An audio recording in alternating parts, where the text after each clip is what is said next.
me pregunto por qué Él me ama a mí. Tantas veces yo fallé, sin embargo me ama. Cuando estoy desanimado y cuando todo va mal, Cristo viene a mi lado y me da su paz.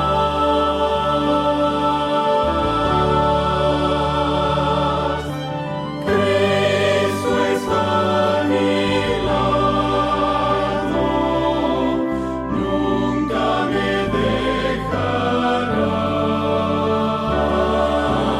Nadie puede amarme como mi Jesús. Cada día miro alrededor y puedo contemplar pruebas de un amor sin par que nunca fallará.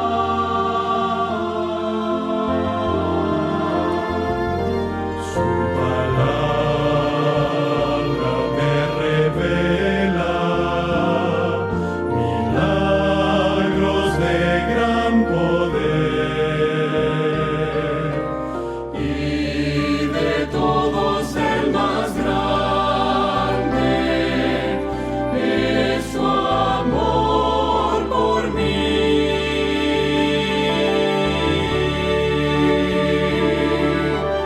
Cristo está a mi lado, nunca me dejará. Nadie puede amarme como mi Jesús.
Historia para el 26 de junio del año 2021. Puerta a puerta. Todo comenzó cuando empecé la secundaria en un instituto ubicado en una pequeña localidad mexicana al sur de la frontera del estado norteamericano de Texas. Kexi, una compañera de clase, y yo nos hicimos muy buenas amigas. Kexi era adventista y una y otra vez me invitaba a acompañarla a los campamentos y otras actividades de la iglesia. Pero durante toda la secundaria yo siempre me negué. No puedo ir, le decía, mis padres no me dan permiso.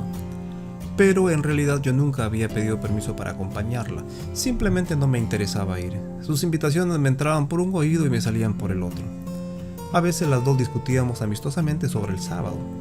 Cada una decía lo que pensaba sobre el tema. En verdad, yo no sabía lo que creía, solo intentaba llevarle la contraria. De todas maneras, mi padre siempre me había explicado que el día de culto no importaba en realidad. Después de graduarnos, Kexi decidió estudiar medicina, pero mi solicitud para ingresar a la universidad fue rechazada. Entonces comencé a pensar que Dios se había olvidado de mí. Durante todo el año me sentí triste. Por eso cuando Kexi me invitó nuevamente para ir a un campamento, acepté. Desde el primer momento me gustó. Los jóvenes eran amigables y el ambiente acogedor. El campamento de 3 días estuvo enfocado en la obra misionera. Entre todos limpiábamos un río y ayudábamos a restaurar una iglesia adventista. La actividad puerta a puerta me impresionó mucho. Los rostros de las personas se iluminaban cuando cantábamos una canción o compartíamos un versículo de la Biblia. Entonces me di cuenta que sus corazones eran tocados cuando orábamos. Yo nunca había realizado un trabajo en favor de otras personas, así que me sorprendió lo bien que me sentía al hacerlo. En verdad quiero hacer más de esto, pensé. Debería hacerlo todo el tiempo. Ese campamento de fin de semana me cambió la vida completamente. Toda mi tristeza se desvaneció. Ahora sentía que mi vida tenía un propósito, aunque no sabía muy bien cuál era. Al regresar le conté a mis padres lo que había experimentado en el campamento, pero ellos no se interesaron mucho. El siguiente sábado me animé a asistir a la iglesia. Todos me recibieron con cariño y me hicieron participar en las actividades. Después de eso, comencé a asistir a la iglesia todos los sábados y aprendí mucho leyendo la Biblia. Justo un mes después del campamento, un estudiante de teología de la Universidad de Montemorelos visitó la iglesia para dirigir una semana de evangelismo. Una de esas noches lo invité a cenar a casa. Conversó con mi familia sobre la Biblia y cuando ya se preparaba para irse me preguntó: ¿has pensado en el bautismo? Al escuchar la pregunta pensé: ¡wow! En verdad quería oír eso. Inmediatamente tomé la decisión de bautizarme. Kexi y mis padres me acompañaron a la ceremonia que se realizó 3 días después. Un mes más tarde tuve la oportunidad de asistir a un campamento de conquistadores en la Universidad de Montemorelos. Durante el momento de los testimonios, los organizadores me llamaron para que compartiera mi testimonio. Los jóvenes estaban visiblemente conmovidos mientras yo hablaba. Cuando terminé, uno de los organizadores dijo: «¿Y ella quiere estudiar aquí, en Montemorelos?». Pero la verdad era que yo no quería estudiar en la universidad. No tenía dinero y además quería estar con mis padres. Pero uno de los profesores sugirió que trabajara en el colportaje durante el verano para reunir el dinero de la matrícula y no pude rechazar el ofrecimiento. Mientras iba de puerta en puerta cerca de la universidad, mi fe se desarrolló mucho más. Me di cuenta que el deseo que había tenido en el campamento de continuar visitando a la gente puerta a puerta se había hecho realidad. Me enamoré completamente del colportaje. Al finalizar el verano, mis padres me pidieron que regresara a casa. Lo hice, pero anhelaba volver a la universidad para seguir trabajando y reunir el monto completo de la matrícula. Ahora comprendo que Dios me estaba impulsando a trabajar como colportora evangélica. Finalmente enfrenté a mis padres. Les dije que si no me llevaban de regreso a la universidad me iría por mi cuenta. Me llevaron a regañadientes y ni siquiera se despidieron de mí cuando me dejaron.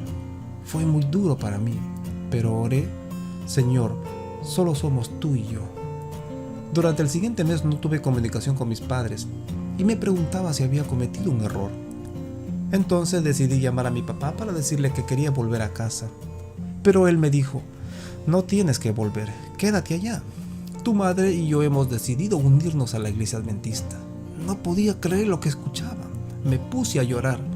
Las lágrimas me impedían hablar, estaba muy emocionada. Más tarde, me enteré que mis padres se habían quedado muy asombrados por mi determinación de servir a Dios como colportora.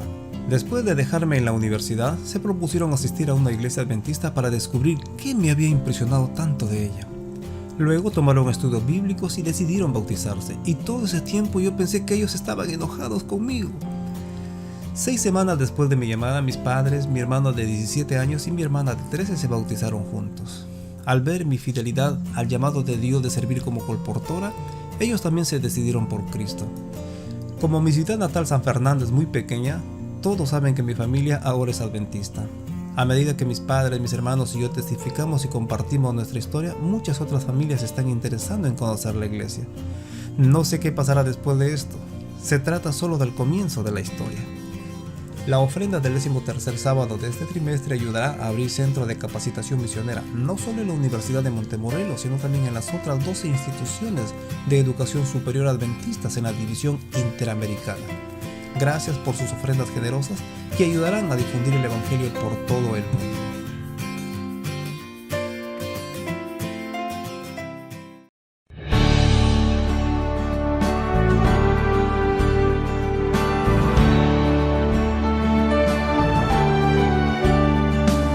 Somos escogidos por la gracia del Señor. Somos la esperanza para un mundo en aflicción. Somos mensajeros con la luz de salvación.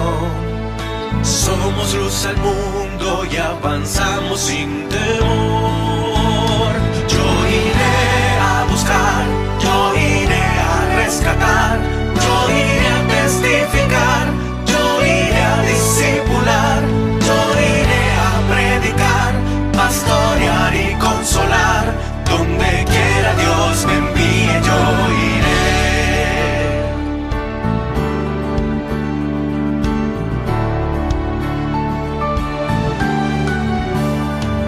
Con la pasión de Cristo al perdido buscaré.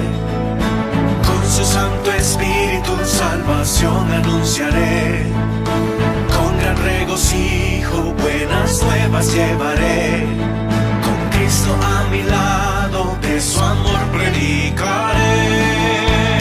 Yo iré a buscar, yo iré a rescatar, yo iré a testificar, yo iré a discipular, yo iré a predicar, pastorear y consolar. Donde quiera Dios me envíe, yo iré.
Nuevo horizonte para el 26 de junio del año 2021.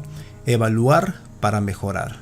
En toda experiencia humana, la evaluación es muy importante. Hace que podamos visualizar los detalles positivos y los aspectos por superar. Cada proceso de evaluación debe ser franco, eficaz y propender a la superación. Lo mismo sucede en la experiencia de la vida cristiana. Un proceso de revisión interna y personal nos ayudará a definir los desafíos que debemos superar, iluminados por la orientación de la palabra de Dios. Por eso el Señor insiste en decir: venid luego, dice Jehová, y estemos a cuenta. Esa evaluación desde la perspectiva de la escuela sabática puede incluir nuestra actitud ante los detalles relacionados con ella, como llegar a tiempo al programa, el estudio diario de la lección, los momentos de testificación, la participación en los momentos de integración, entre otros. El descubrimiento de dichos asuntos para mejorar puede llegar a ser una carga grande de sobrellevar, pues a veces nos parece que somos incapaces de cumplir con todo. Las circunstancias que nos rodean, las ocasiones fallidas de superar en el pasado, la falta de iniciativa o sencillamente un sentido de conformidad nos sitúan en una posición peligrosa. Pero recordemos la hermosa promesa del Señor: en todas nuestras pruebas tenemos un ayudador que nunca nos falta. Él no nos deja solo para que luchemos con la tentación, batallemos contra el mal y seamos finalmente aplastados por las cargas y tristezas. Aunque ahora esté oculto para los ojos mortales, el oído de la fe puede oír su voz que dice: no temas porque yo estoy contigo. El deseado de todas las gentes, capítulo 52, páginas 455 y 456. Esta es la garantía de la superación, la clave del mejoramiento. Cada aspecto que nos haga mejores miembros de la escuela sabática será alcanzado no por nuestros propios medios, sino con la ayuda de Dios. Evaluemos nuestra situación personal, ya que esto influye sobre nuestras familias, y a su vez, al presentar estos desafíos a la vista de Dios, podamos con alegría superarlos. Pongamos nuestro reloj despertador un poco más temprano el próximo sábado. Pidámosle al Señor que nos ayude a sentirnos ágil físicamente en su día. Tengamos un ánimo resuelto para prepararnos y llegar a tiempo al templo. Conservemos una melodía de alabanza en nuestra mente. Dejemos que nuestros oídos escuchen himnos de adoración mientras atendemos las responsabilidades en el hogar. Dejemos que se escapen de nuestros labios solo palabras corteses y frases que estimulen la buena comunicación en nuestra familia. Y luego salgamos de nuestras casas rumbo al templo con la alegría de encontrarnos allí con el Señor. Veremos que nuestra experiencia cambiará positivamente y disfrutaremos de la alabanza y el estudio de la palabra, y Dios nos ayudará. Le encontraremos sentido a su presencia en el templo. Recibiremos bendiciones. Garantizado.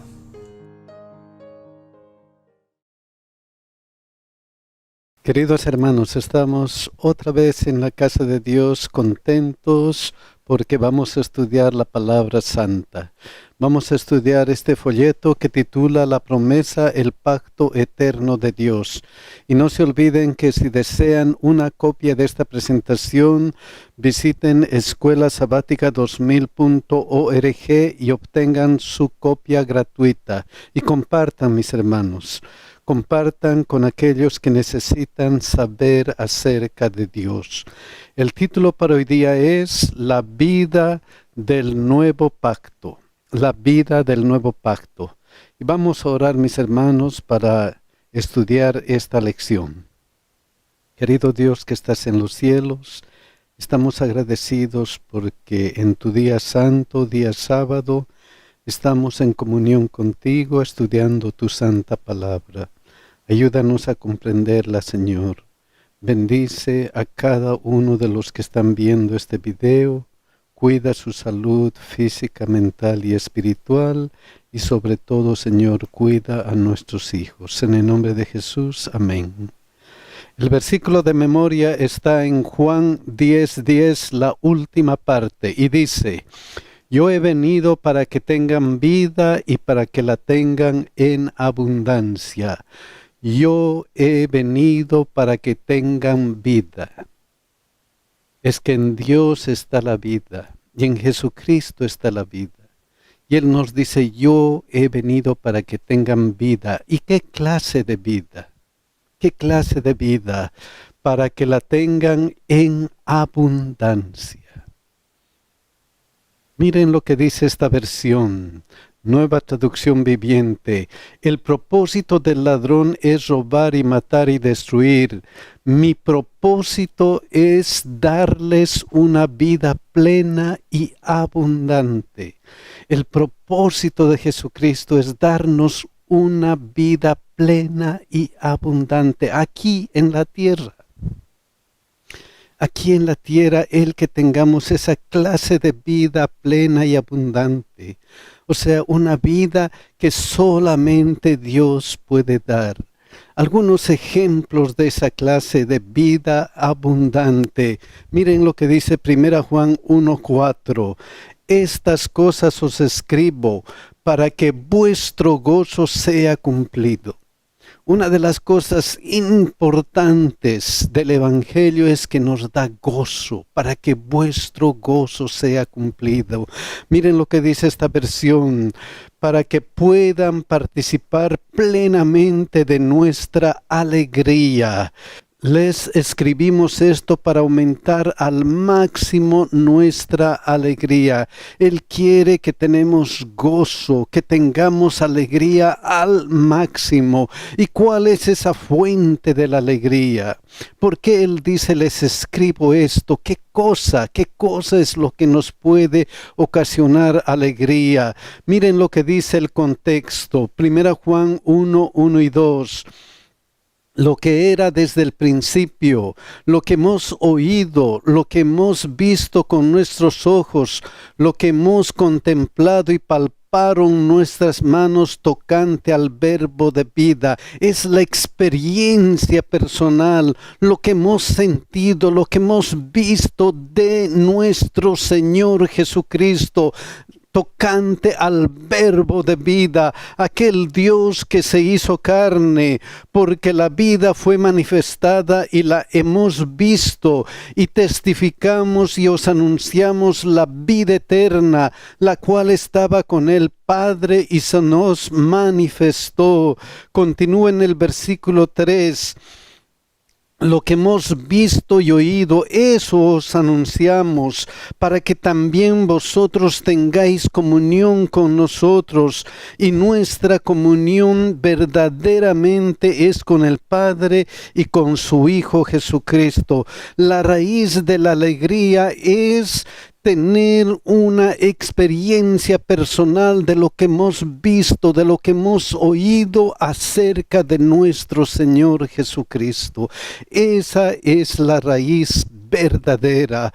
Por eso el salmista dice, Salmo 16:11, me mostrarás la senda de la vida, en tu presencia hay plenitud de gozo, delicias a tu diestra para siempre.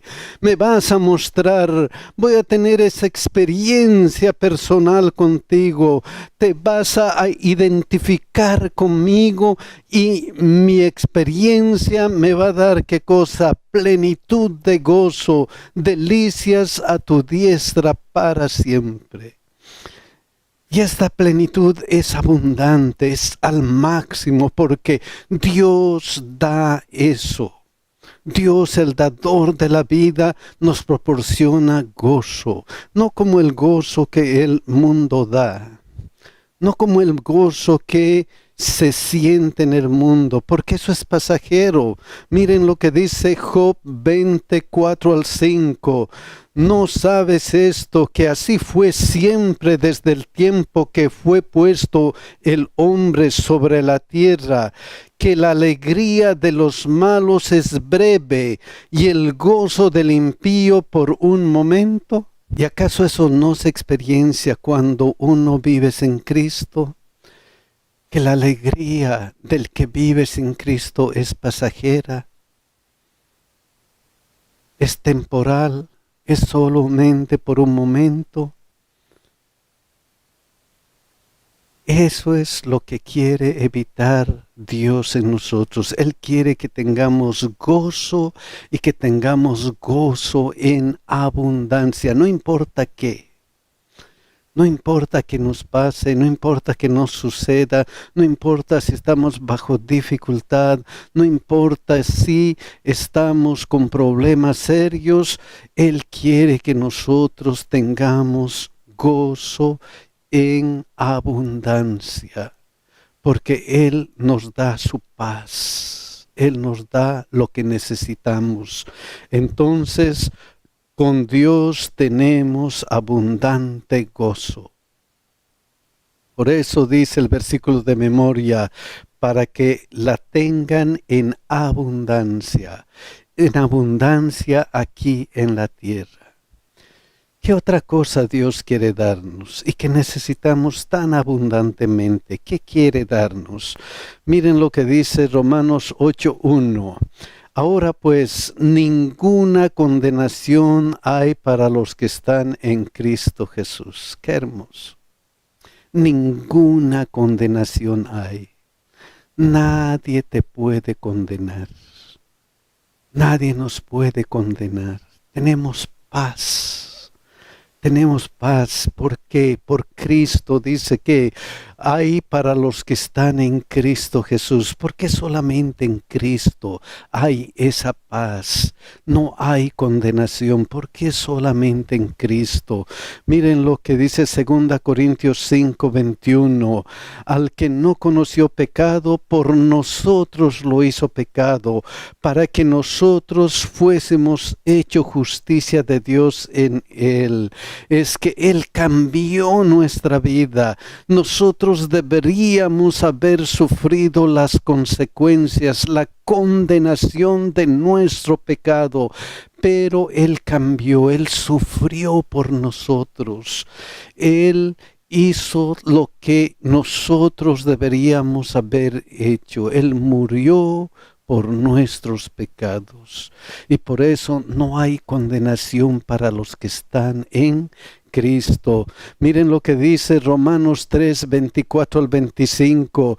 Siendo justificados gratuitamente por su gracia, mediante la redención que es en Cristo Jesús, a quien Dios puso como propiciación por medio de la fe en su sangre, para manifestar su justicia a causa de haber pasado por alto en su paciencia los pecados pasados. Ya no hay condenación porque ha pasado por alto nuestros pecados. Ya no nos ve como pecadores. Ahora nos ve como sus hijos que pertenecen a Cristo quien ha muerto por nosotros. Por eso Juan 5:24 dice, de cierto os digo, el que oye mi palabra y cree aquel que me envió, tiene vida eterna y no vendrá a condenación, mas ha pasado de muerte a vida. No vendrá a condenación. Ninguna condenación hay para los que están en Cristo Jesús. Eso es importante para la vida. Tenemos paz para con Dios. No hay condenación y podemos vivir felices sin problemas. Entonces con Dios vivimos libres de culpa. Con Dios vivimos libres de condenación, de culpa y de pecado, porque Él ha llevado nuestros pecados.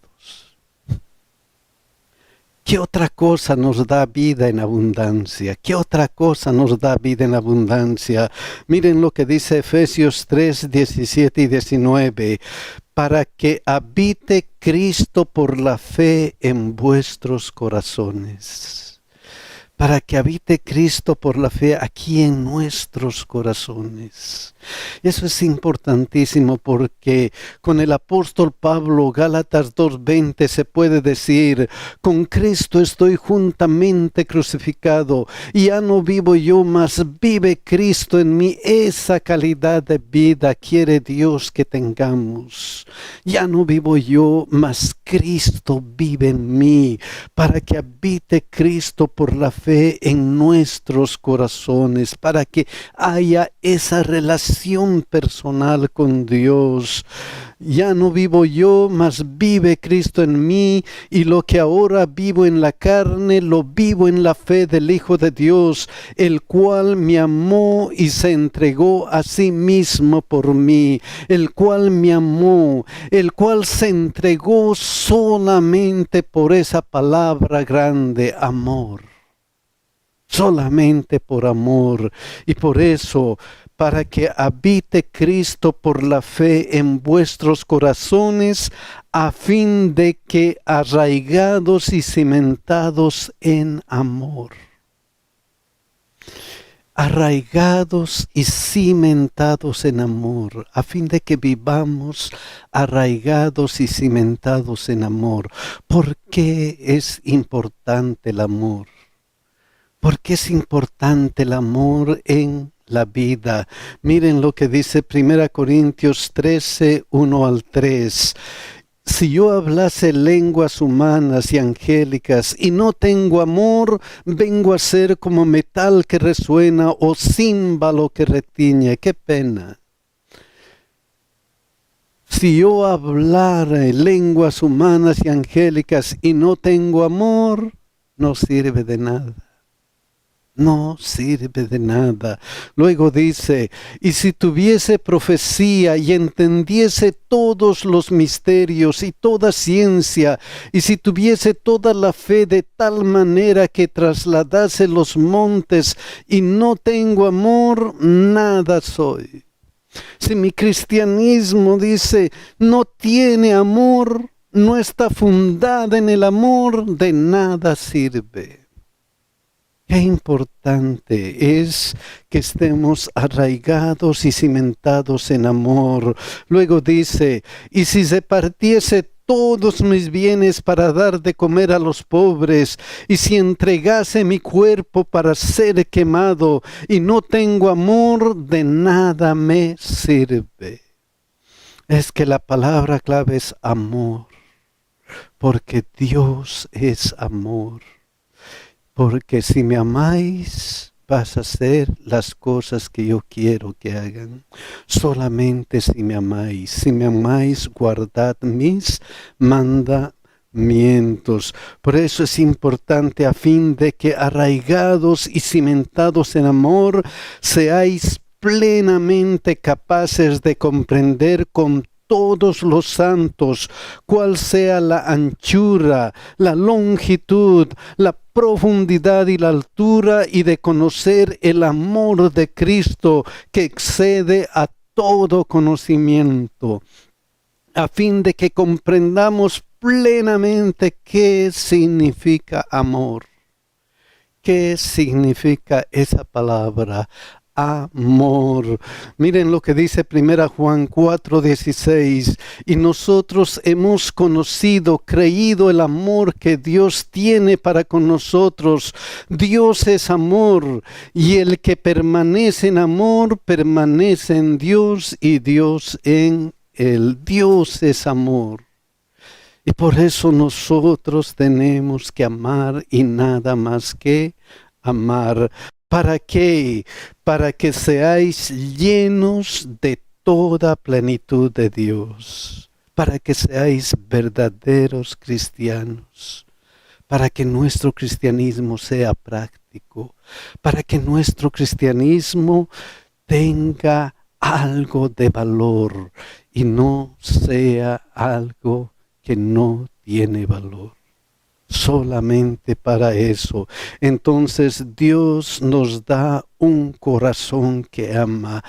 Nos da plenitud de vida con un corazón que ama. Un corazón que es capaz de amar. Luego, miren lo que dice Juan 11:25 al 26.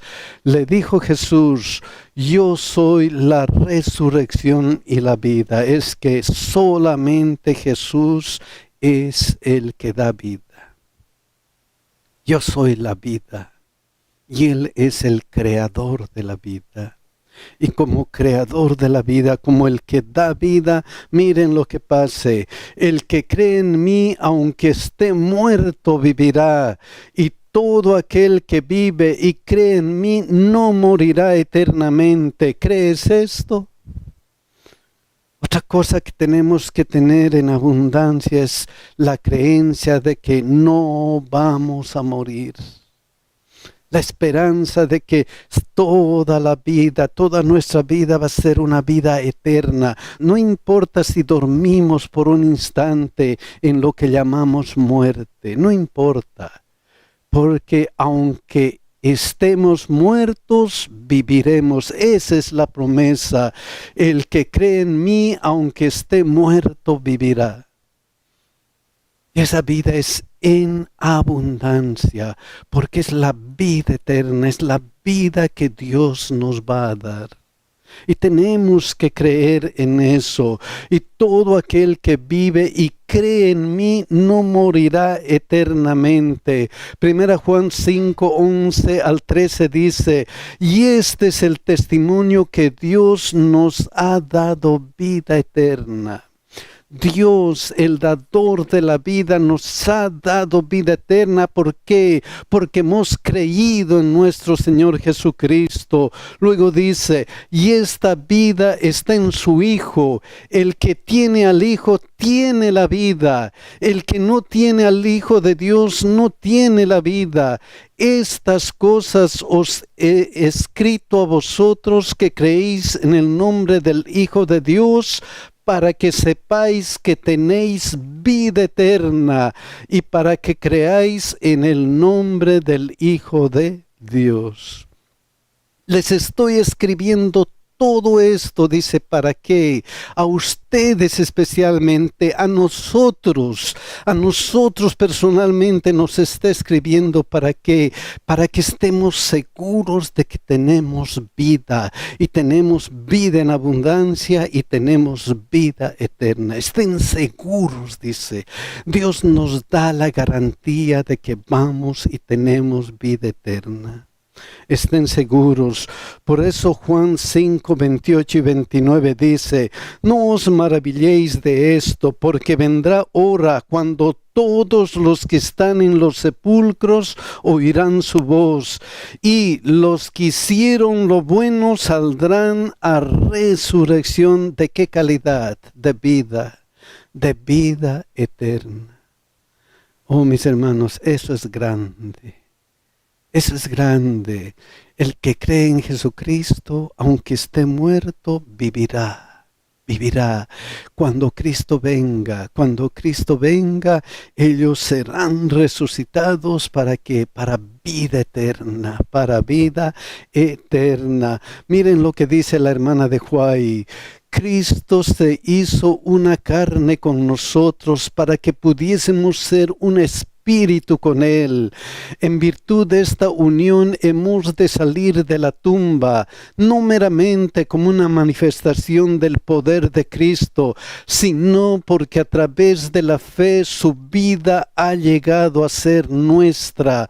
Los que ven a Cristo en su verdadero carácter y lo reciben en el corazón, tienen vida eterna. Por medio del Espíritu es como Cristo mora en nosotros, y el Espíritu de Dios recibido en el corazón por la fe es el principio de la vida eterna. Tenemos la garantía de la vida eterna. Entonces Dios nos da la seguridad de la vida eterna. Oh, mis queridos hermanos, Dios es grande. Dios es tan grande que nos dice, yo he venido para que tengan vida y para que la tengan en abundancia. Él quiere que tengamos abundante gozo, que estemos libres de culpa, que tengamos un corazón que ama, que tengamos la seguridad de la vida eterna. Si tenemos todo esto en Cristo Jesús, ¿qué debemos hacer ahora nosotros? ¿Qué debemos hacer? Miren lo que dice Mateo 28, 19 y 20. Por tanto, id y haced discípulos a todas las naciones. Es una orden. Este es el propósito de la vida. Vayan, prediquen el Evangelio, hagan discípulos. Ustedes aman tanto que van a hacer que otras personas también comiencen a amar a Dios. Vayan, dice, vayan. Sean una bendición para el mundo. Sean una bendición para el mundo. ¿Cómo? Bautizándoles en el nombre del Padre, y del Hijo y del Espíritu Santo. ¿Qué más tenemos que hacer? Enseñándoles que guarden todas las cosas que os he mandado. Enseñándoles que guarden todas las cosas que Dios nos ha mandado aquí en la Santa Biblia. Tenemos que predicar esto que está en la Biblia, esto que Dios nos ha mandado. Tenemos que enseñar, tenemos que ir y predicar en el mundo lo que dice la Biblia. ¿Y cuál es la promesa? ¿Cuál es la promesa? Y he aquí que yo estoy con vosotros todos los días hasta el fin del mundo. Dios nos dice, yo quiero que ustedes tengan vida y tengan vida en abundancia. Yo voy a estar con ustedes para asegurarme de que eso suceda. Oh, mis queridos hermanos, queremos tener la vida en abundancia. Mis queridos hermanos, ojalá que le entreguemos nuestro corazón, ojalá que le digamos, Señor, yo quiero tener esa vida, te entrego mi corazón y tú vive en mi corazón. Que Dios nos bendiga y que Dios nos ayude a hacer eso. Que Dios nos bendiga, mis hermanos.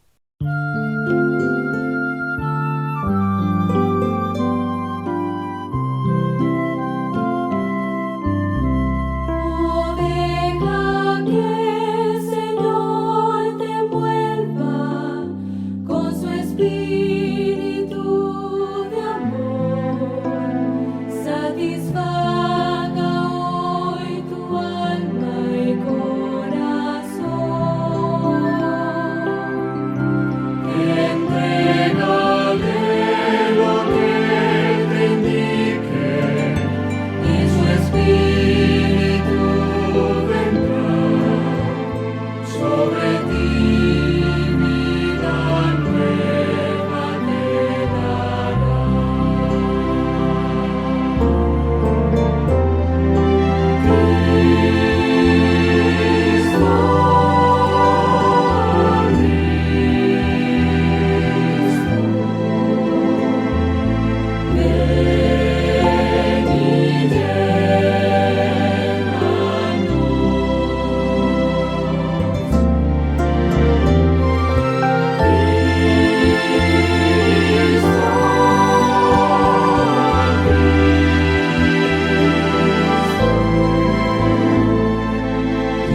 Yo en una semana empecé a sentir demasiada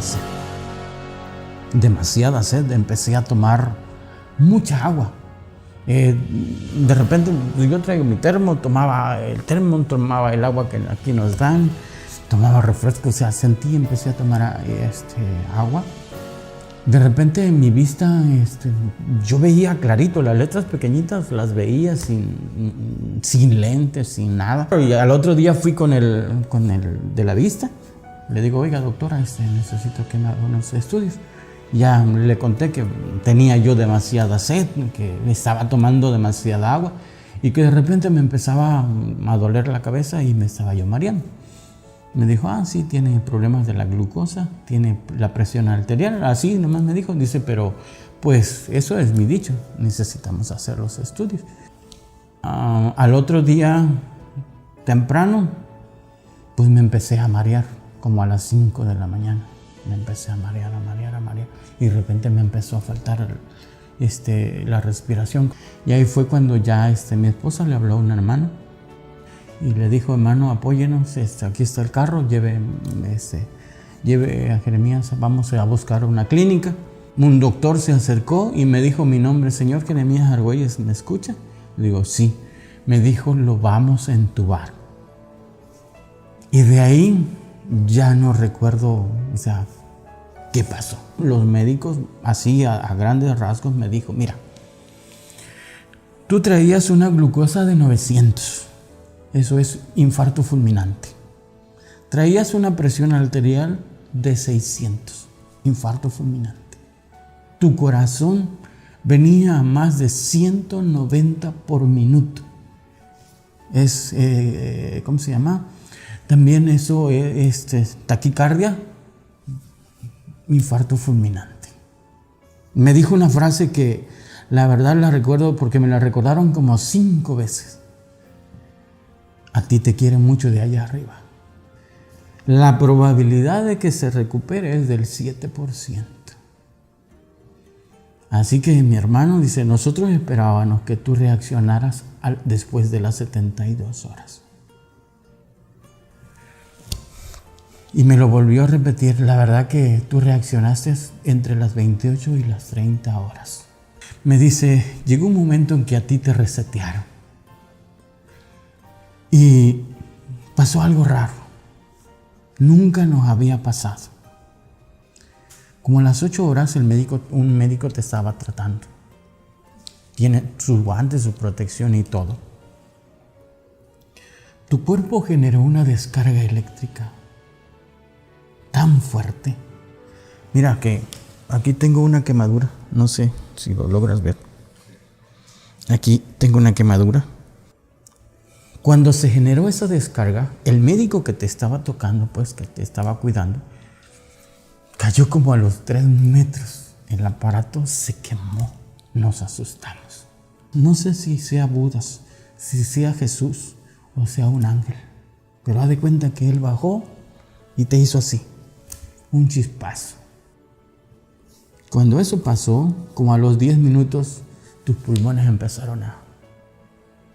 Porque lo que te digo, dice, todos tus órganos se pararon. Antes de eso, todos tus órganos estaban parados. Le preguntamos a tu familia si tú eras drogadicto, si fumabas marihuana o alguna otra cosa, si tomabas alcohol o si eras mujeriego. Y pues nos dieron referencia que tú ninguna de esas cosas. Tu probabilidad de vida subió al 15%. El jueves, que eran como a las 10 de la noche, empecé a toser. Como me habían quitado los tubos, tenía yo muchas flemas por dentro. Ya no podía yo respirar, porque me nebulizó también. O sea, tratando de que la flema se calmara, pero no. Tardé más o menos como media hora en ese sufrimiento, porque la verdad que ahí, te soy honesto, ahí sí sentí la muerte. Cuando ya llegó un momento en que perdí casi la noción de todo, mis oídos se apagaron ya. Solamente le dije al Señor, fue el momento más triste de mi vida. Voy a cerrar los ojos, voy a dormir, Señor. no sé ya qué va a pasar, voy a dormir. En ese momento se apagó todo. No me acuerdo más. Gracias a Dios me dio la oportunidad de volver a abrir los ojos 4 horas y media. Y cuando no abrí los ojos al 100%, pero sentí la sensación de que un dedo estaba despertando. Dije, gracias Señor, aquí estoy de nuevo. Creo que nosotros los adventistas sabemos el procedimiento. El plato del buen comer no hay de otra. La alimentación es fundamental, descansar a tiempo, y creo que la mayor de todas es la comunión con nuestro Dios. Porque nosotros por nosotros mismos no podemos hacer nada.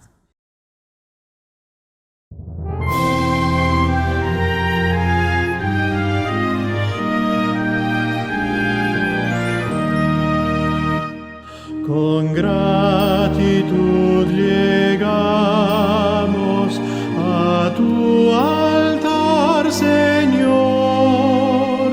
Gozosos te adoramos, cantamos con fervor. Queremos devolverte el diezmo sin tardar, por eso hoy fielmente lo vamos a entregar. Con gozo nuestra ofrenda te damos, oh Señor, acepta la cual prenda de todo nuestro amor.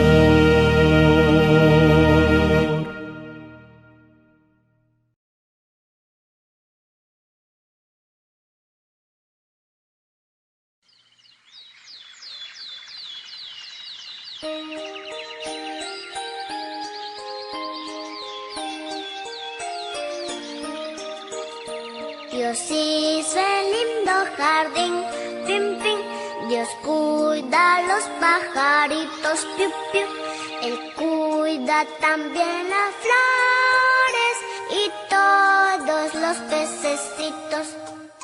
Fue Dios quien hizo al gallo coco, la gallina y los pollitos, piu, piu.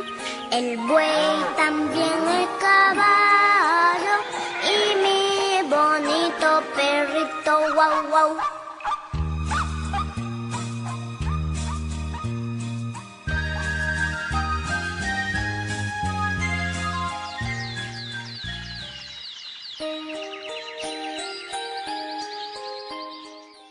Hola amiguitos, bienvenidos al momento de adoración infantil.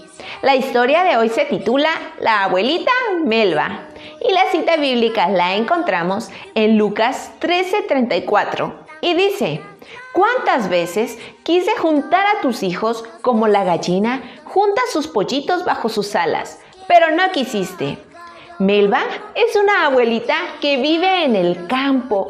Le encanta consumir los higos recién cortados, juntar las nueces para todo el año y recolectar los huevos que van poniendo las gallinas de su vecino. Así es, Melba no cría gallinas, pero todos los días mira hacia dónde va el gallo con sus 2 gallinas. Las gallinas duermen en el gallinero. Y aunque allí tienen nido donde pueden poner sus huevos, a ellas no les gusta.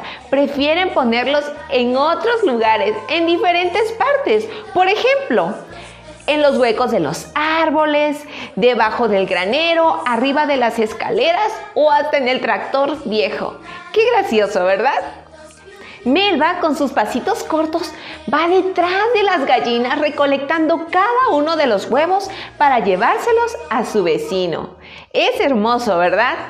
Podríamos decir que las gallinas también son responsables al momento de cuidar a sus pollitos, Por ejemplo, cuando se encuentran frente a alguna amenaza o algún peligro, ellas los llaman rápidamente con su cloqueo y los cubren bajo sus alas.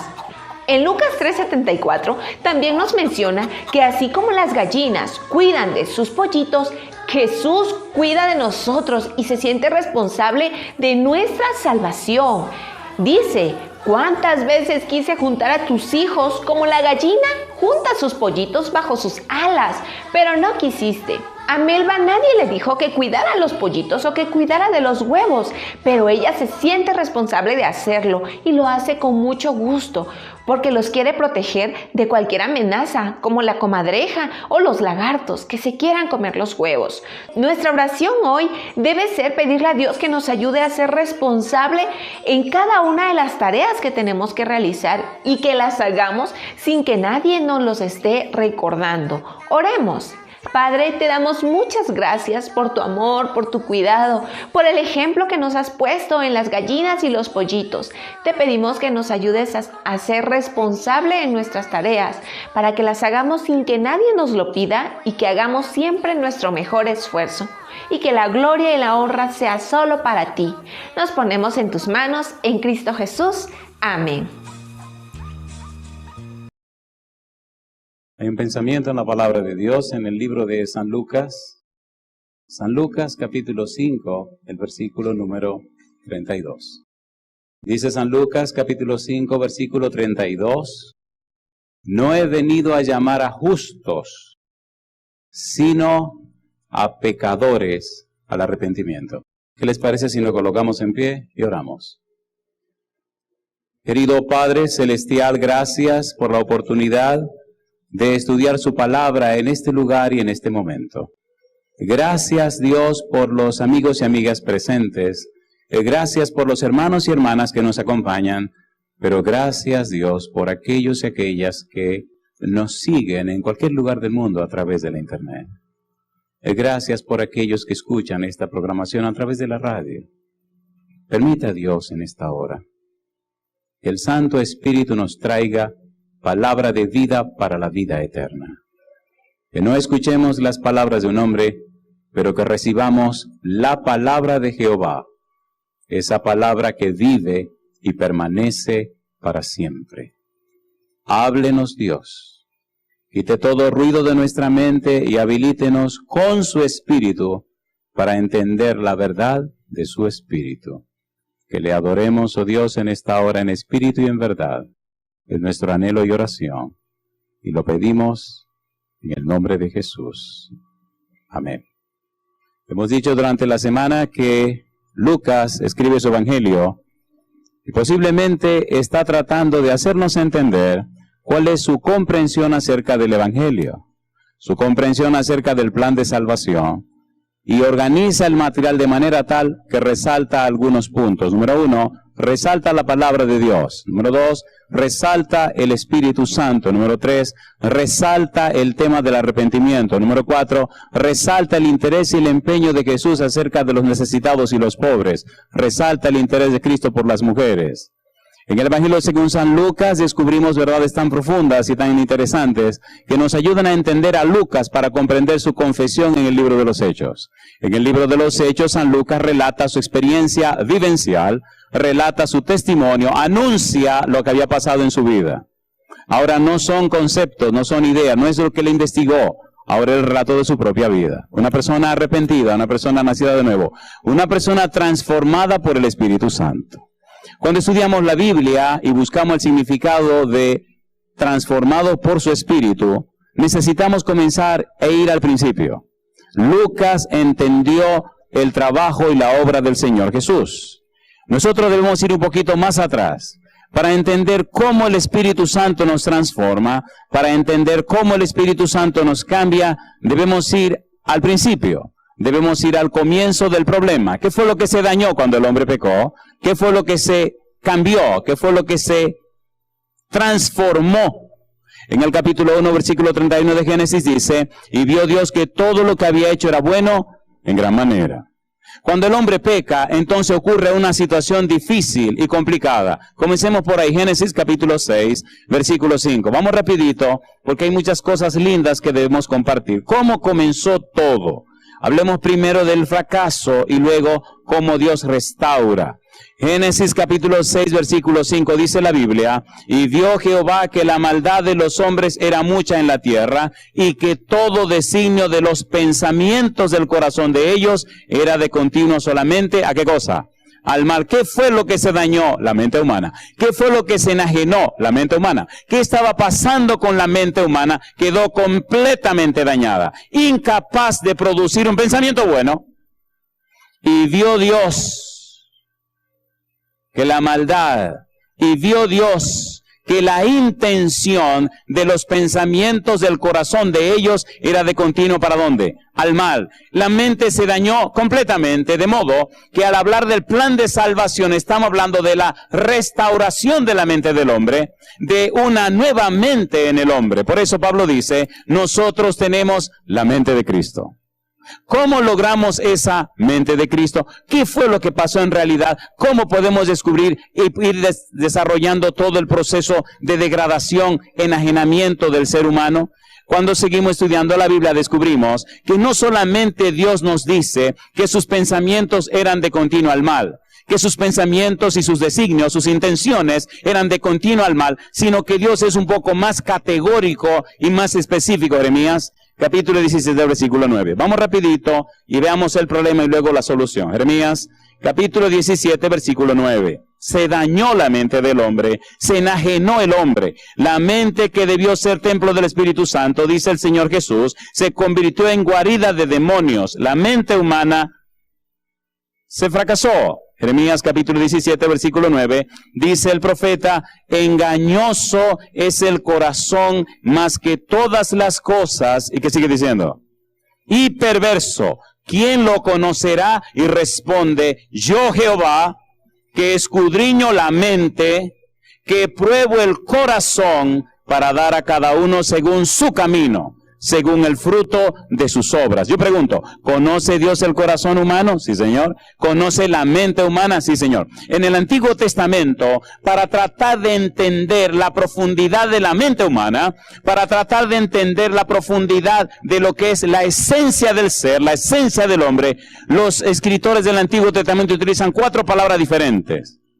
Y hay una de las 4 que es tan profunda, tan interesante, y Dios dice, hasta allá yo voy a llegar para arreglar la situación. Utilizan levab, utilizan otra palabra interesante, que es la más profunda de todas, y es la palabra kilia.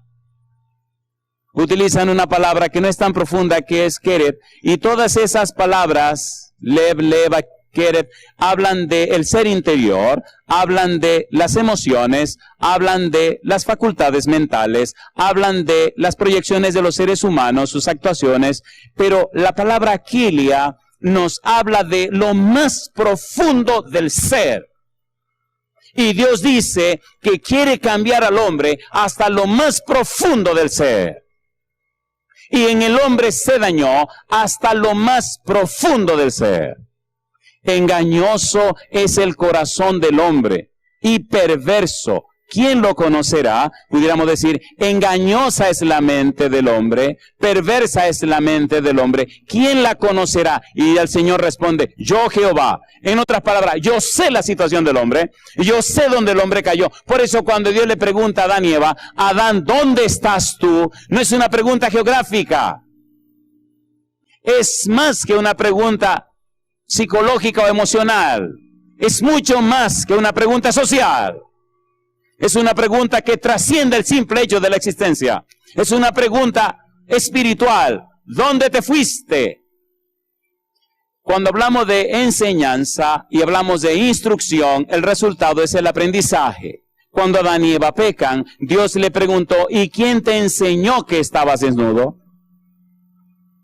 Si hay una enseñanza, si hay un proceso de enseñanza, si hay una labor educativa, entonces hubo enseñanza, hubo instrucción y aprendizaje. Adán y Eva vinieron a la escuela de Satanás y aprendieron el pecado. Y el pecado no solamente lo entendieron, lo comprendieron, sino que lo integraron. Y cuando Dios aparece en el Edén y llama a Adán y Eva, salen corriendo y se esconden. Por eso la humanidad de hoy huye de Dios. Por eso la gente escapa de Dios. Porque aprendieron el pecado. Porque las intenciones de su corazón son de continuo al mal. No podemos condenarlos. No podemos acusarlos. No podemos señalarlos. Necesitamos mostrarle a ellos la verdad del Dios Todopoderoso que nos cambia a nosotros y lo puede cambiar a ellos también. ¿Tiene sentido o no tiene sentido? ¿Sí o no? Cuando estudiamos el libro de San Juan, capítulo 16, versículo 8, donde el Señor Jesús dice que cuando el Espíritu Santo convencería al mundo de pecado, de justicia y de juicio, estamos pensando que es una obra del Espíritu Santo. Y es verdad y no es verdad. Estamos pensando que es el Espíritu de Dios que va a atacar el corazón de la gente. Un momento.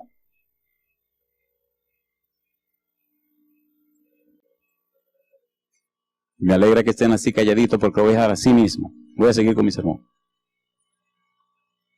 ¿Qué es lo que cambia a la gente? ¿Recuerdan a Noé? ¿Se acuerdan de Noé, sí o no?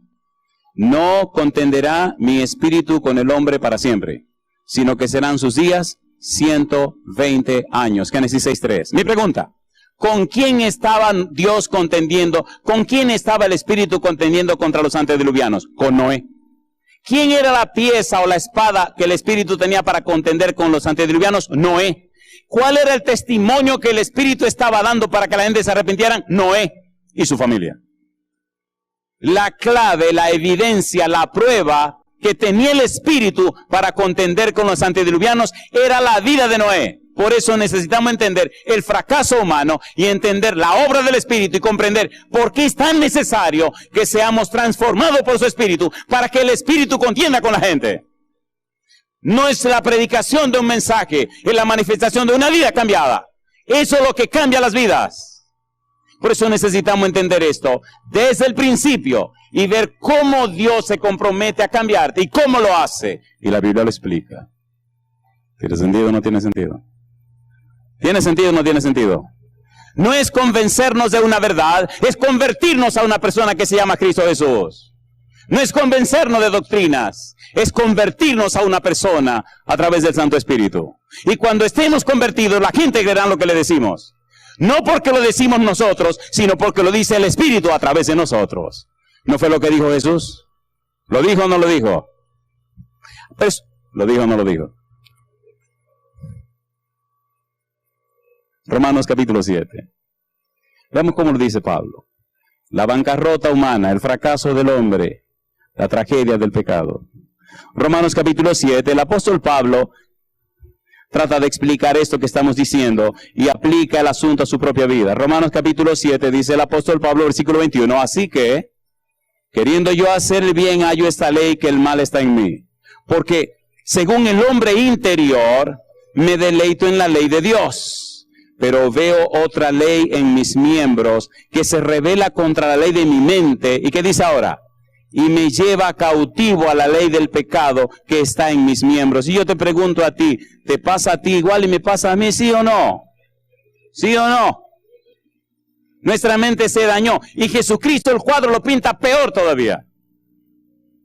Jesucristo pinta el cuadro tan terrible que lo pinta de dos formas que son increíbles. Por ejemplo, Marcos capítulo 7, versículo 21 al 23. Mire lo que dice Jesús. ¿Qué es lo que está dañado en nosotros? Y él dice, la mente humana. Y más tarde, ¿y qué es lo que pasa con la mente humana? Y entonces así es fuerte.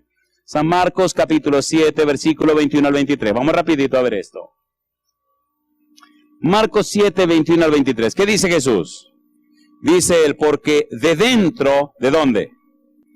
Del corazón, de la mente de los hombres, salen los malos pensamientos, los adulterios, las fornicaciones, los homicidios, los hurtos, las avaricias, las maldades, el engaño, la lascivia, la envidia, la maledicencia, la soberbia, la insensatez.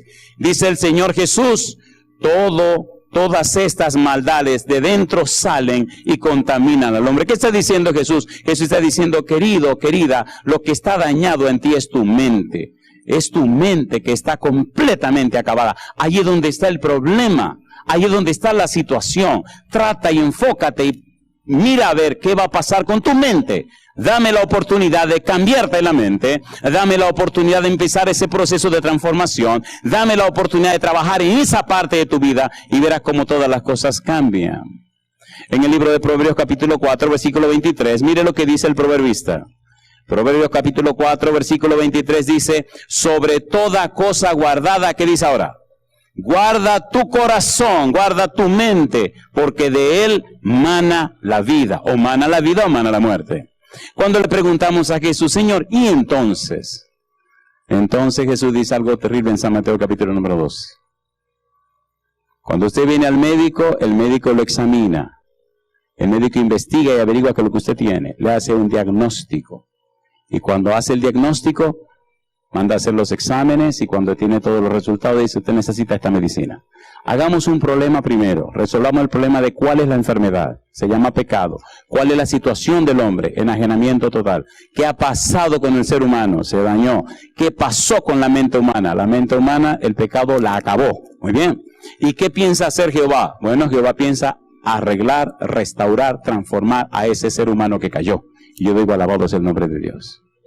Me gusta Dios y me gusta como Dios lo hace.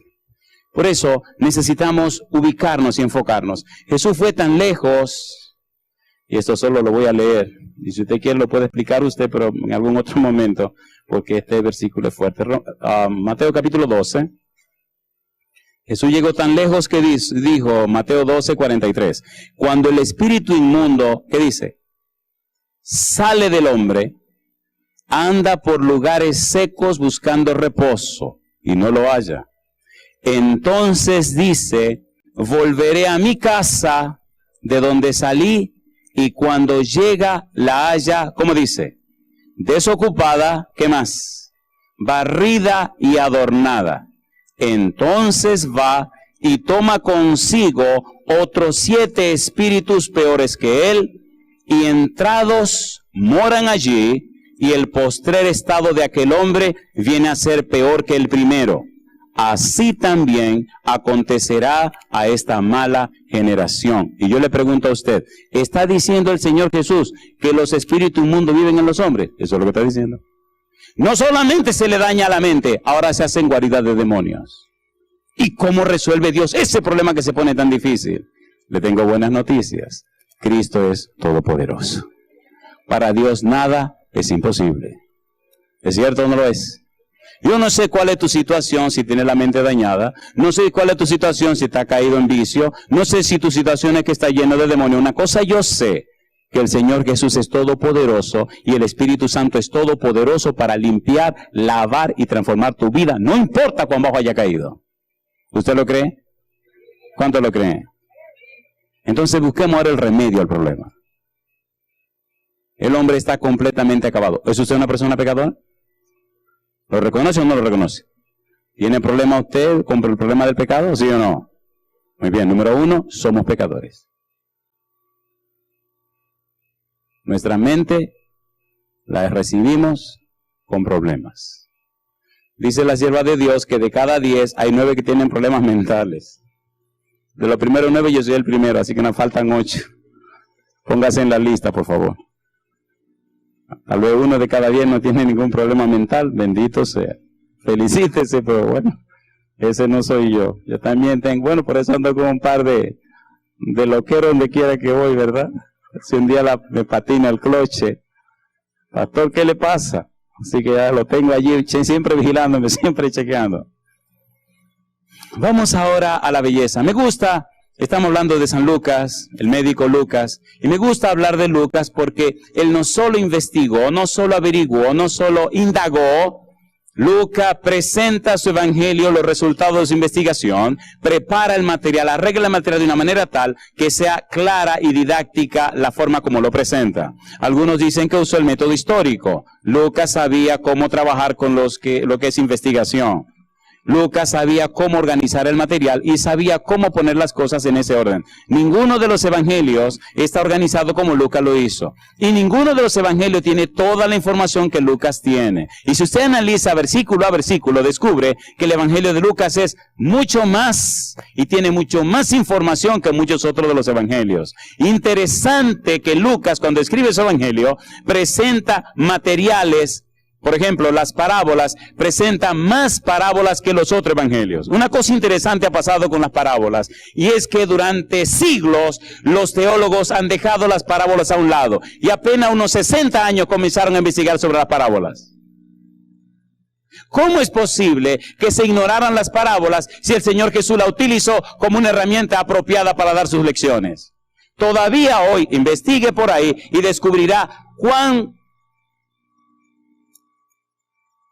déjeme decirlo de una manera bien amable, qué poco han tomado en cuenta las parábolas.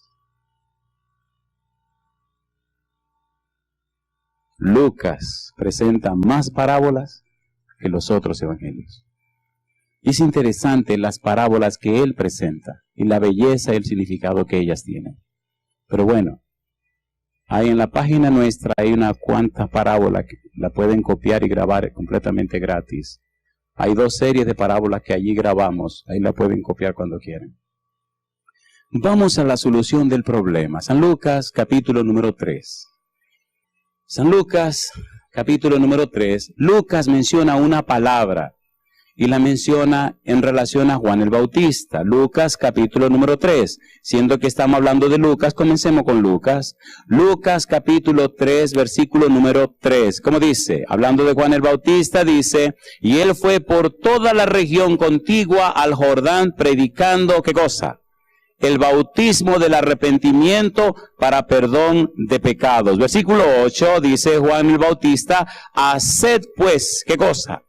Frutos dignos de arrepentimiento, y no comencéis a decir dentro de vosotros mismos, tenemos a Abraham por padre, porque os digo que Dios puede levantar hijos a Abraham aún de estas piedras. Siendo que la mente humana se dañó, siendo que el ser humano cayó, siendo que el humano entró en una situación difícil o imposible de tratar, ¿cómo y de qué manera Dios entonces trataría el problema del pecado? ¿Cómo resolvería Dios el problema de la mente humana dañada? ¿Qué haría Dios y cómo trataría Dios el problema de la mente humana? ¿Cómo restauraría Dios la mente humana? ¿Cómo renovaría Dios la mente humana? ¿Cómo enfocaría Dios el problema de la mente humana dañada? Esquemas humanos completamente acabados, paradigmas completamente ajenos de Dios. ¿Cómo haría Dios? Una palabra clave, la palabra arrepentimiento. ¿Cuál es la palabra? Cuando Juan el Bautista comienza a predicar, San Mateo capítulo 3, versículo 1 y 2, mire la palabra que utilizó. Vamos rapidito. San Mateo capítulo 3, versículo 1, dice la Biblia, en aquellos días vino Juan el Bautista predicando en el desierto de Judea y diciendo, ¿qué cosa? Arrepentíos porque el reino de los cielos se ha acercado. Todo lo que Juan dijo, todo lo que Juan enseñó, toda la obra del Espíritu Santo en Juan el Bautista era enfocada en un llamado al pueblo para que se arrepintiera. El arrepentimiento, como la fe, como la salvación, es un regalo de Dios. El arrepentimiento lo produce el Espíritu Santo. El arrepentimiento es un cambio de la mente. El arrepentimiento es una transformación de la mente. El arrepentimiento significa que la mente entra en una senda nueva. Arrepentimiento significa que la mente entra en una experiencia revolucionadora que cambia y transforma la vida completa. Las personas arrepentidas tienen una mente nueva. Las personas arrepentidas comienzan una vida nueva. Por eso es tan fundamental e imprescindible entender el arrepentimiento. San Mateo capítulo 4, versículo 17. Cuando Cristo comienza a predicar, ¿cuál fue su palabra? ¿Qué fue lo que dijo? Dice el verso 17. Desde entonces comenzó Jesús a predicar y a decir, ¿qué cosa? Arrepentíos, porque el reino de los cielos se ha acercado. La esencia de su predicación, arrepentimiento.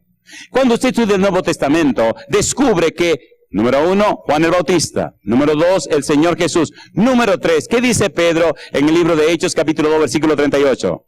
Arrepentíos y bautícese cada uno en el nombre de Jesucristo para perdón de los pecados y recibiréis, ¿qué cosa?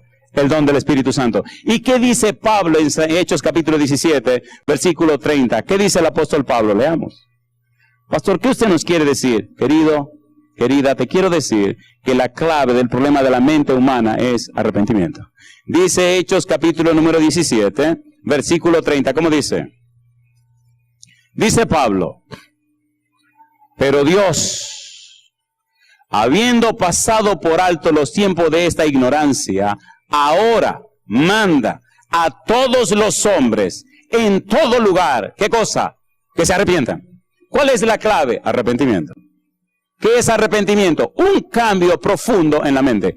Arrepentimiento significa un cambio en los patrones mentales, un cambio en las estructuras mentales, un cambio en los paradigmas mentales, un cambio completo del ser. San Juan utiliza la palabra nueva vida como sinónimo de arrepentimiento.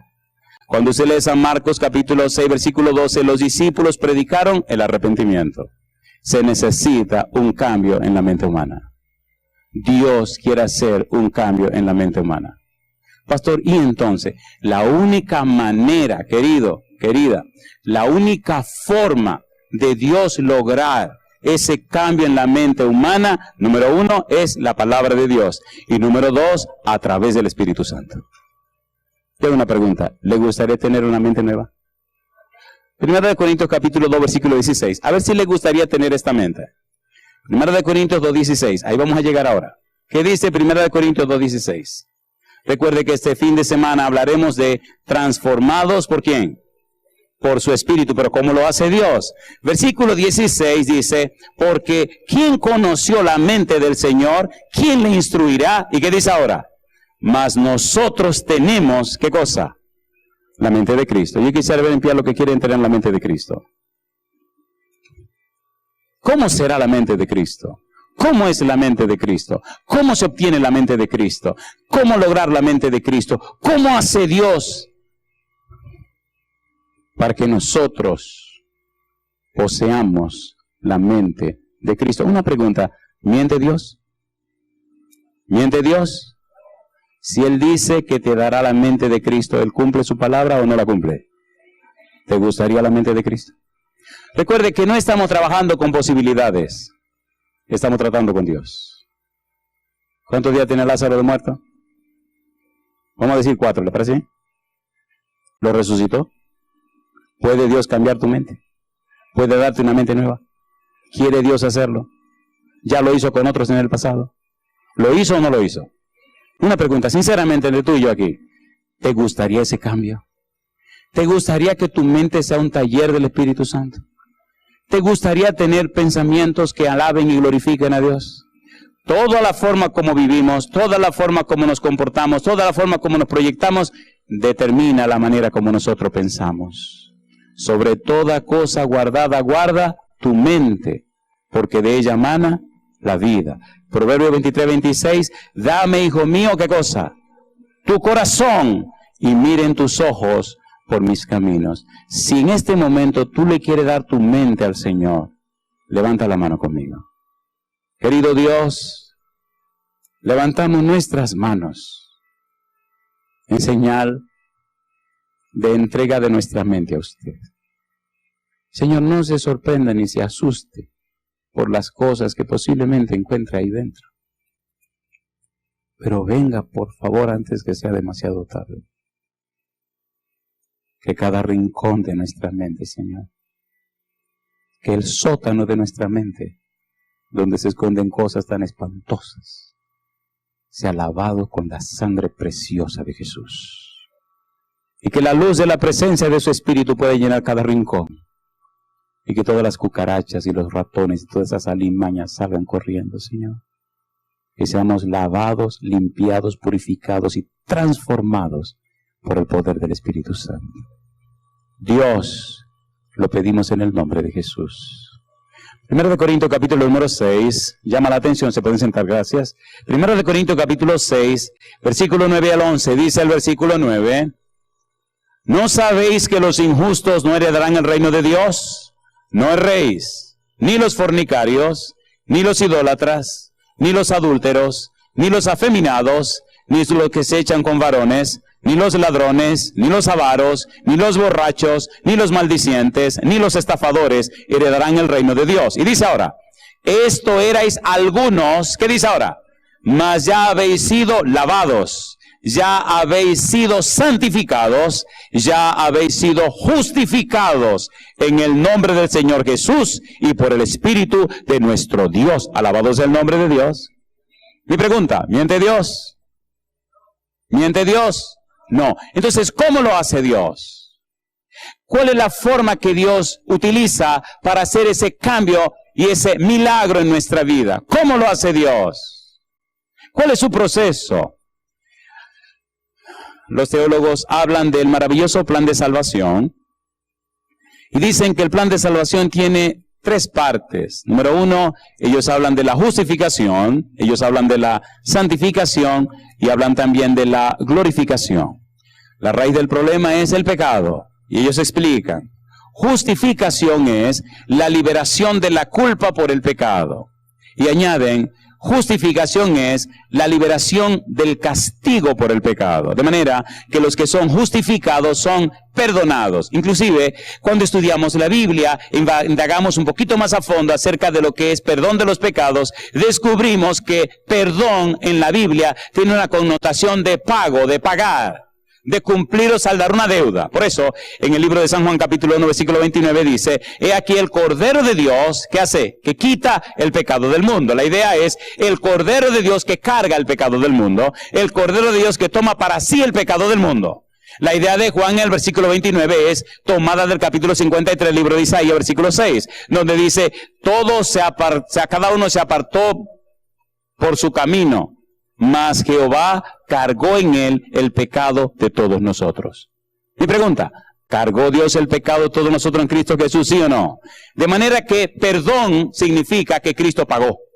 En Colosenses capítulo 2, el versículo número 14 y el 15, dice que clavó en la cruz el acta que nos era contraria, y que triunfó sobre las fuerzas del enemigo, y que clavó triunfando en la cruz. De manera que en la cruz Cristo pagó el precio del pecado. La paga del pecado es muerte y Cristo la pagó. Por eso, ahora en Cristo podemos ser declarados justos. En Cristo recibimos salvación y justicia de Dios. ¿Es hermoso o no es hermoso? Número 1. Número 2, cuando entramos en esa experiencia con el Señor Jesús, cuando aceptamos a Jesús como nuestro Salvador, cuando le decimos sí a lo que Dios proveyó, entonces empieza la experiencia de la santificación. La santificación significa liberación del poder del pecado. Ahora mi cuerpo se hace templo del Espíritu Santo. Ahora lo que antes me gustaba ya no me gusta más. Ahora el Espíritu Santo comienza un proceso de transformación y cambio en mi vida. Ahora mi vida comienza, como dice Proverbios 4:18, mas la senda de los justos es como la luz de la aurora, que va en aumento hasta que el día es como perfecto. Ahora la gente dice, ¿y eres tú? Y ya tú no bebes más.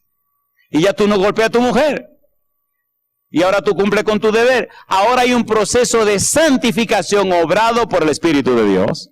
Ahora hay un cambio en la persona. Y ese proceso de santificación dura toda la vida. Y cuando el Señor venga por segunda vez, entonces los muertos en Cristo resucitarán primero. Entonces los que murieron en Cristo serán resucitados incorruptibles.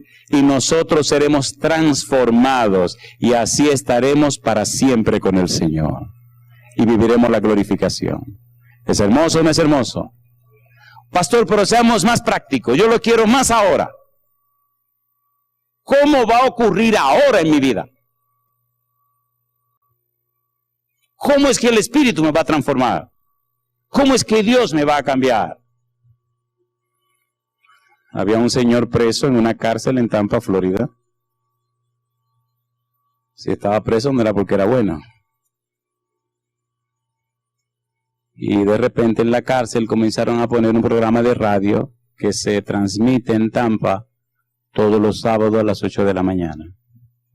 Y empezamos a hablar acerca del amor de Dios y el plan de salvación. Y aquel señor que era santero, aquel señor que estaba preso por un problema de drogas, y aquel señor que estaba en una situación bien fea, siempre clamaba a un equipo de santos que tenía. Y allí se le ocurrió clamar a Dios. Y empezó a decirle a Dios, si lo que el predicador dice es verdad, yo le voy a entregar mi vida a usted. Si lo que el predicador dice es verdad, yo quiero que usted me cambie. Si lo que el predicador dice es verdad, quíteme todos los malos espíritus encima. Si lo que el predicador dice es verdad, yo quiero que usted empiece a cambiar mi mente y mi corazón. El hombre ya no está en la cárcel. Ahora está fuera de la cárcel. Tuve el privilegio de ir a la cárcel a conocerlo porque siempre le decía a una joven que quería conocer al predicador. Una vez fui a un programa con la iglesia que está trabajando en la radio y me llevaron a la cárcel, una cárcel de seguridad.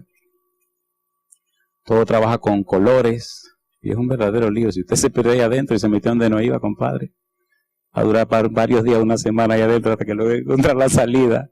Y problemas para encontrar la salida. El asunto es que cuando llegamos a usted lo encierran literalmente en un cuartito y tiene que hablar con él por un cristal y por un teléfono. Que no se le ocurra salir de ahí mientras está en el tiempo que a usted le corresponde estar ahí. Usted va a estar ahí el tiempo que se le asignó. Cuando termina su tiempo, entonces usted sale y usted toma el color derechito por donde tiene que salir, que no se le ocurra irse por el otro lado. Pero qué hermoso fue cuando me llamaron y me dijeron, pastor, aquí está fulano de tal. Lo dejaron salir y vino porque quiere que lo bauticen. Y le hago una pregunta, ¿usted cree que yo estaba triste o contento? Y se mantiene como un adventista al séptimo día para la gloria de Dios. Ahora estuve en la República Dominicana la semana pasada y me llenó de gozo ver en el público a un caballero que conocí y bauticé en Nueva York.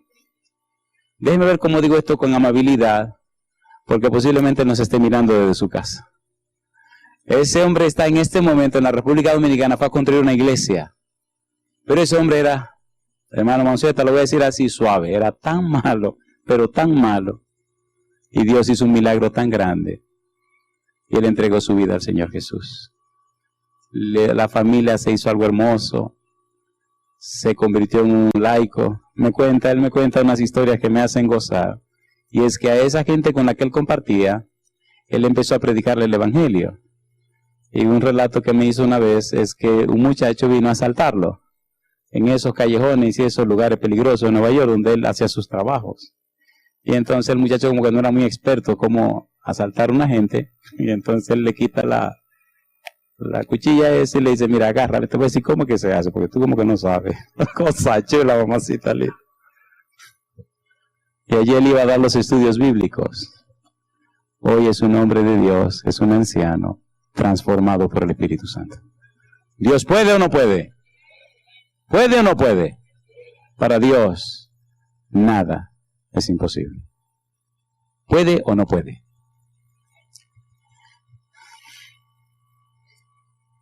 Romanos capítulo número 12. Vamos rapidito a ver si el Señor nos ayuda a aterrizar. Romanos capítulo 12, versículo número 2. Y luego entonces vamos a responder en la recta final cómo el Espíritu Santo lo hace. Romanos capítulo 12, versículo 2. Dice el versículo 2, ¿cómo dice? No os conforméis a este siglo. Pudiéramos traducirlo, no se acostumbren a este mundo. Otra traducción podría ser, no se sometan al marco de este mundo. Otra forma de traducir la frase podría ser, no se dejen comprar por el mundo. No dejen que el mundo le ponga su sello. No se hagan mundanos. Y entonces viene el consejo. ¿Qué dice el apóstol Pablo? Sino, ¿qué cosa? Transformaos por medio de ¿qué cosa? De la renovación de vuestro entendimiento. Y ahora dice él, para que comprobéis. ¿Qué es comprobar? ¿Qué es comprobar? Cuando uno hace una comprobación, ¿qué es lo que está haciendo? Una certificación. Está experimentando, está asegurándose de que las cosas son así. Entonces Pablo le lanza el desafío. Sino transformaos por medio de la renovación de vuestro entendimiento, pudiéramos traducir, sino vivan una experiencia profunda de cambio de su mente para que comprobéis cuál sea la buena voluntad de Dios, como dice, agradable y perfecta. Yo te pregunto, ¿te gustaría darle derecho legal al Espíritu Santo para que haga un cambio tan profundo en ti que tú mismo después compruebe que has sido completamente cambiado? ¿A cuánto le gustaría eso? He podido bautizar asesinos, criminales, personas que se ganaban la vida matando gente. He podido bautizar lo que usted no se imagina, y qué hermoso es ver después a esas personas sirviendo al Señor con una vida completamente cambiada. Y más risa me da cuando hay situaciones difíciles y ellos dicen con una sonrisa, mira, mejora lo que te estoy diciendo. No sea que se me cambie la cabeza porque tú no te imaginas, cosa chula. Y entonces la gente se asusta porque ya saben qué dragón era este y si el dragón le sale, ahí mamacita linda. Y le hago una pregunta, ¿puede Dios cambiarte? ¿Quiere Dios cambiarte? ¿Le va a dar la oportunidad para que te cambie? Entonces, ponte en pie conmigo y estudiemos estos versículos. Esta noche tenemos una linda y maravillosa experiencia, y es que el Espíritu Santo está trabajando con unos corazones. Le voy a dar estos pasajes para que lo lleve a su casa. Esta noche antes de acostarse los lea. Y por favor, piense en ellos. Ore por esos pensamientos. Lo voy a resumir así. 3 pasos. Está en el libro de Efesios, capítulo número 3. Paso número 1, versículo 16. Paso número 2, versículo 17. Paso número 3, versículo 19. Paso número 1. Para que seáis fortalecidos con poder en el hombre interior por su espíritu. Fortalecido con poder en el hombre interior por su espíritu. Dios promete que el Santo Espíritu vendrá a fortalecer tu hombre interior. Tu hombre interior significa tu ser espiritual y tu ser intelectual. Involucra tu mente, tu voluntad y tu conciencia. Dios se compromete a que el Espíritu vendrá a tu vida, a cambiarte la mente y darte la mente de Cristo, a fortalecer tu voluntad para que nadie te mueva de la fe y a aclarar tu conciencia para que sepa distinguir entre el bien y el mal. Número 2, Dios se compromete, versículo 17, a hacer que Cristo habite, more, se quede permanentemente en tu mente, para que habite Cristo por la fe en vuestros corazones. Cristo viene a ser morada permanente en tu mente. Y número 3, Dios se compromete a llenarte con su plenitud. Es decir, alcanzar una madurez espiritual tal que nada ni nadie te mueve de la fe de Jesús. Los discípulos lo lograron y sellaron con sangre, pero nadie los movió de su fe. ¿Necesitamos esa fe, sí o no? ¿La necesitamos o no la necesitamos? ¿Cuántos creen que la necesitan? ¿Y cuántos estarán dispuestos a pagar el precio? No importa cuánto tengan que sufrir. Yo quisiera ver conmigo aquí al frente lo quieren pagar ese precio. Los que están dispuestos a ponerlo todo en las manos de Dios, no importa lo que cueste, para que el Santo Espíritu haga el cambio. Pase al frente conmigo. Mientras tanto, Padre Celestial, levantamos nuestra mano arriba para que sane nuestro corazón, para que cambies nuestra mente y nos dé la mente de Cristo, para que produzca en nosotros una transformación completa y seamos personas nacidas de nuevo, que seamos personas arrepentidas y convertidas, que nuestro testimonio sea fiel, puro, santo y humilde, que nuestra vida sea poderosa en esta tierra, que seamos luz en medio de las tinieblas, y que nuestra mente sea taller del Espíritu Santo. Bendiga a los presentes, Señor Jehová, y bendiga a aquellos y aquellas que nos siguen en cualquier lugar del mundo, que ellos también y ellas también, ahora sean cambiados y transformados por el Espíritu Santo. Comience en nosotros, Dios, ese proceso, y que vayamos de gloria en gloria a la imagen y semejanza de Cristo Jesús. Gracias, Señor, por escucharnos. Gracias por darnos a Jesús. Gracias por su palabra y gracias, oh Dios, por la obra maravillosa del Espíritu Santo. Te damos gracias en el nombre de Jesús. Amén, Señor.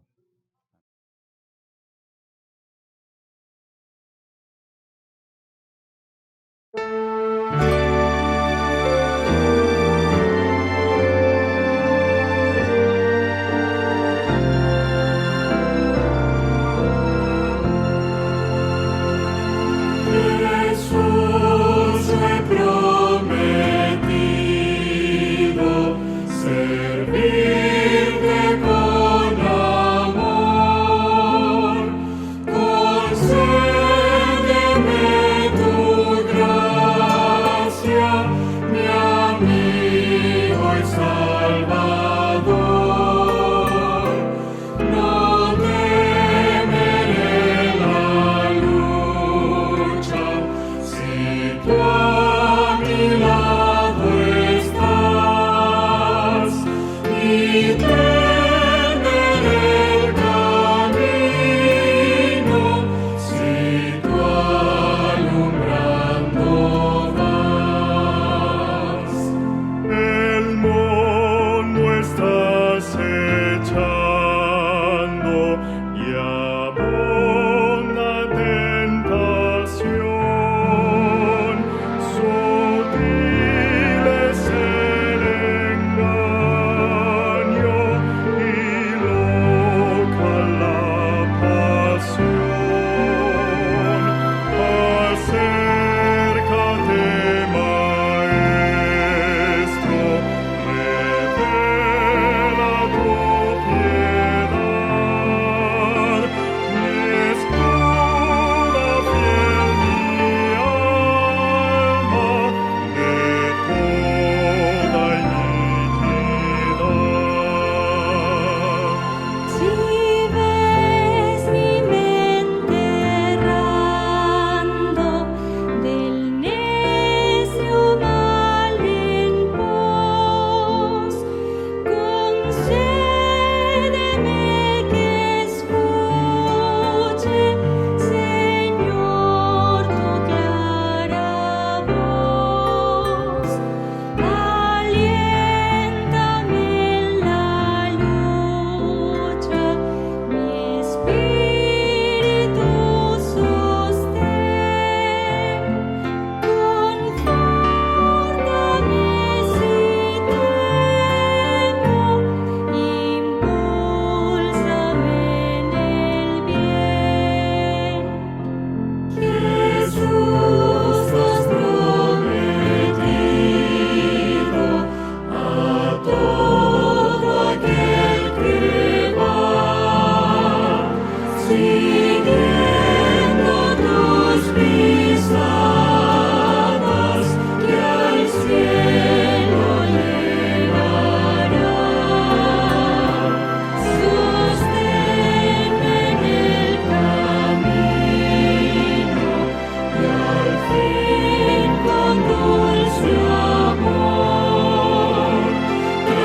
trasládame a tu gloria, mi amigo Salvador.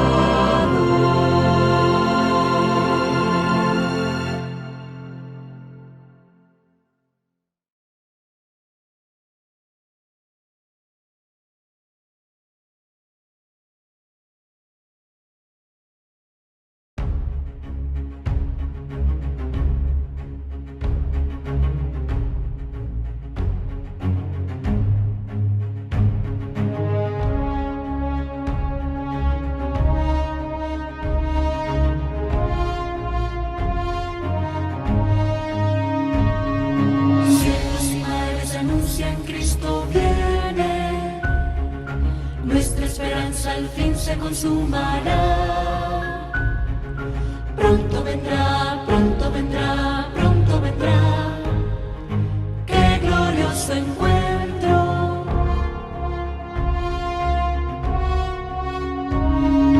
Muchos han dicho en su nombre, soy el Cristo.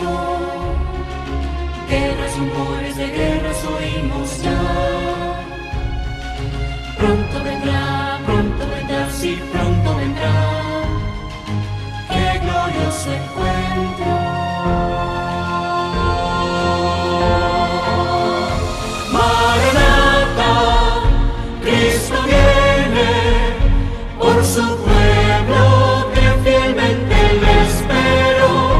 Maranata, Cristo viene, falta poco para nuestra redención. Maranata, qué glorioso encuentro.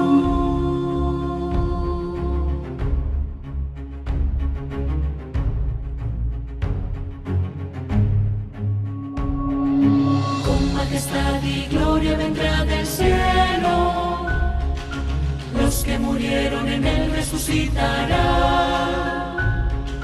Pronto vendrá, no tardará, él volverá, pronto le veremos.